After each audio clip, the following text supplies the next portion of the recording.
Bienvenidos de nuevo a Survival of the Fittest is the soup du jour. I started in Espanol today because I have to think about certain things lately. I've been thinking about what makes a city's late night street food offerings legit.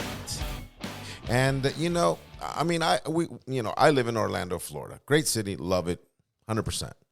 And I defend it. I defend our food scene. I'll defend, whatever I got to defend here, I'll defend it. But I just have, and get ready for this, everybody. I just don't have anywhere to stand when it comes to late night dining in Orlando. Now, if I'm wrong, feel free to correct me, Orlando. And I know there's little spots. I know you can go to Pom Poms and get a late night sandwich over there, and I know you can go to Gringos Tacos Gringos Locos, yeah, that's it, Gringos Locos, and get yourself a late night taquito and a bag of chips. But I mean and that's fine, obviously. But let's compare ourselves to, and is it fair to say Los Angeles to Orlando? Yes, it is, and I'll tell you why. Because Orlando is a world-class city with world-class restaurants and world-class attractions. And I think we do need to start to consider ourselves a strong, growing megaplex that, has, surrounding cities are getting swallowed up by the, the urban sprawl.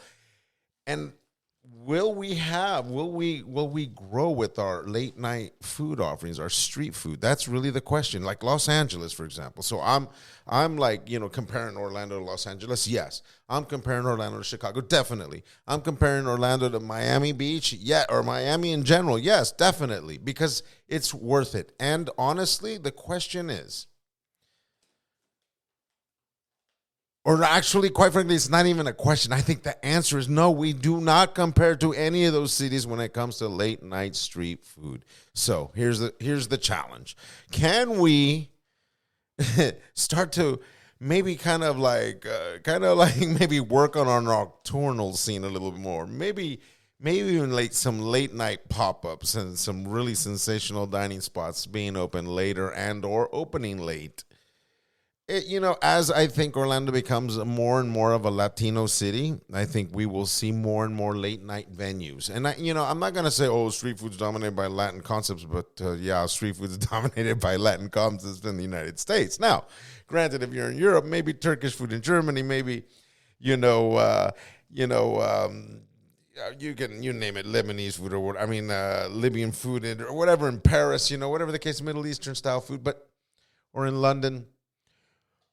But definitely United States, late night dining, street food, sort of like ethnic. And granted, America's America. We got it all here. But I think it's just still the Latin food dominates the late night scene. Do I want to see more shawarma? Hell yeah. Do I want to see more, late night, izakaya? Yeah, definitely. Definitely. All these things should happen. And I think Orlando, it really should happen. So there's my my rant of the moment. And it's not even so much a rant. Most of the show is probably me ranting away anyway. But shit, I've heard a lot worse. So bear with me. Let's thank Orlando Brewing. They're always with us in the house, always saying yes, Chef Trevino, here's a beer. We're definitely working on some exciting things with them. I'd really love to kind of develop my own beer profile, and work to get it on the market. Not necessarily to make money. I think more than anything, just to kind of just to get it out there. Something that is really food-centric, because a lot of beers, everyone says, no, beer and food. Definitely beer and food. But I think certain beers can be just a bit overpowering unless you're having pizza, which is fine because I love pizza and beer, any beer, and just about any pizza. But, I'd have to say that certain beers can overpower other dishes, certainly, the wine and the food thing, I get it. But I personally like beer, and I want, like a dish that I could pair with beer that would kind of go well. I would like to have like a culinary forward beer that I would allow people to say like it goes with everything. And I don't want to be the Merlot of beer. Trust me, like, oh yeah, it's the go-to. No, I want something real deal. So look for that. Hopefully that's coming in the near future, maybe far future, but future's future. So let's roll with it. Nothing like it. Now, other subjects here. I've noticed the cannabis, the whole cannabis thing's just going wild here, man. Like these dispensaries are popping up, and I hear from people these incredible deals they get, on just things, different things like gummy bears and all these different, vapes and stuff and flowers they call them, and they get really great deals. And I say to myself, well, here's a trend. Here's a trend. As we see meat getting harder to get, as we see things going more and more expensive, when the dining experience really becomes an experience as opposed to just going like, I'm going out to eat because I'm hungry. You stay in to eat because you're hungry now, in our new world of dining. And when you do go out, you really want a super sensory, interaction, where you're like taste and textures and smells and colors and aesthetics of a dining room and aesthetics of the guests, aesthetics of the service staff, the works. You want it all. Nothing says fully immersed in my experience than getting high. So getting high and dining have always been like what do they say? Uña y carne. God. Yeah, basically. They've always been hand in hand, and it's a wonderful combination. But to see an elevated experience where the guest is, I kind of don't dig the whole like, this is a marijuana-infused beurre blanc with a marijuana-infused pistachio profiteroles.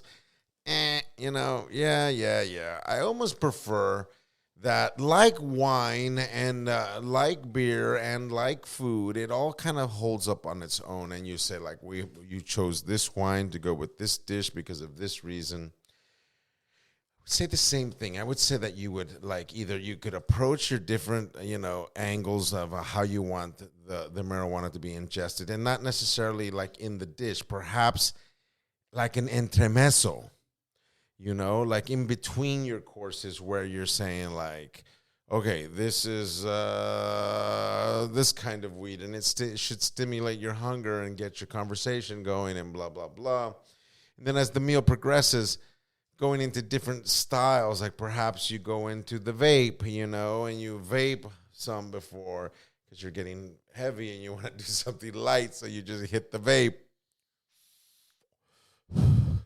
And with that, your meal then is like you've got it paired with wines or beer, weed and vape and gummies and or some kind of edibles and food, courses in between all of this. I think that sounds exciting, where the guest is smelling perhaps the buds, perhaps, they're like even just kind of like touching them, and then they maybe load it into some kind of water pipe and burn it and smoke it, and then kind of roll with it. So I think that would be more of my kind of meal with all this coming. I guess you would have to have a bunch of patience so you could or maybe not. I don't even know how legal this is. I mean, I don't want to get into the legalities of it, so I'm not suggesting you do it or I do it, but I'm just saying if I did do it, if there was a way to pull it off, it would definitely be like this.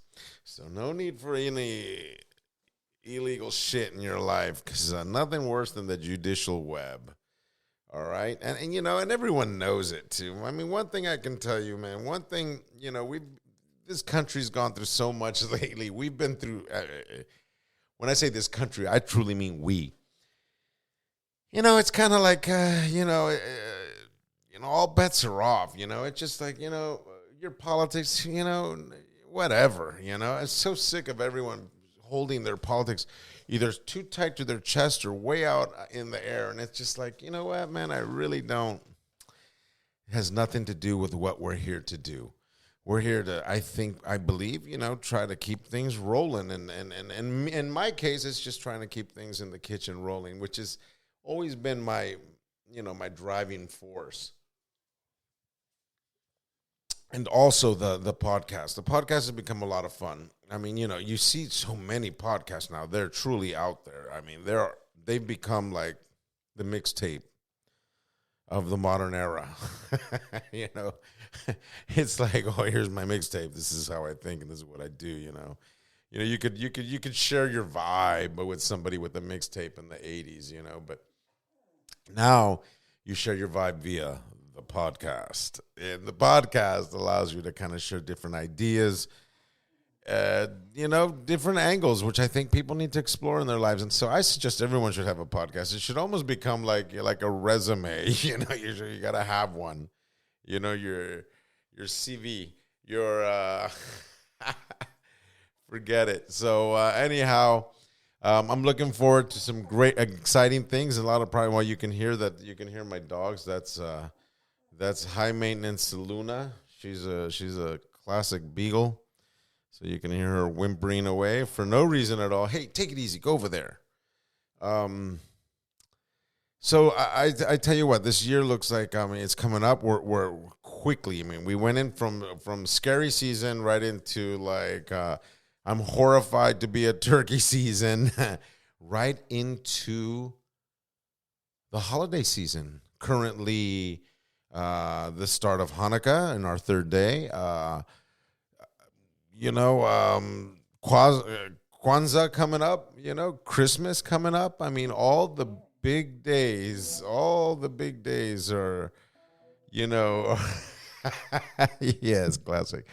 All the big days are ahead of us, and it really means that restaurants are busy, and it's kind of an interesting time because I read recently that several restaurants in California couldn't fulfill their pre-bought Thanksgiving meals, okay? And anyone in the business knows how important this is. This is a big responsibility because they couldn't open the restaurant, couldn't fulfill the responsibilities of Thanksgiving because the employees didn't show up for work. And those are, makes the holiday season a very scary time because, the guests are relentless. The guests never stop. The guests, when they're at the restaurant and it's time for them to order food and to patiently wait for their food and, and blah, blah, blah. People just don't have patience. They don't want to wait too long. They don't want any excuses. And lately, that has been how it rolls. And everyone has to live with it, and when their staff just doesn't show up, ¿Qué pasó? I see. Sorry about that. But when your staff doesn't show up and all of a sudden you're faced with like tons of orders and unruly guests and holiday business, I tell you what, it's like, whoa, hold on. You didn't expect this. Welcome to the holiday season post-COVID 2021. Yanks. All right. Furthermore, Christmas is upon us. We're in Hanukkah, Kwanzaa, New Year's 2022. Omicron virus is out there lingering. Stock market going up and down. Everyone tripping. Everybody's tripping. Restaurateurs and chefs are kind of going like, holy shit, not again. But we got to keep trucking. Let's get past the holiday season. Let's see how we go with it. And you remember, one thing's for sure. Survival of the fittest is the soup du jour. I'm Chef Roberto Trevino. I know that I love you. So I love you, all right? Stay tuned. Stay connected. We'll talk to you soon.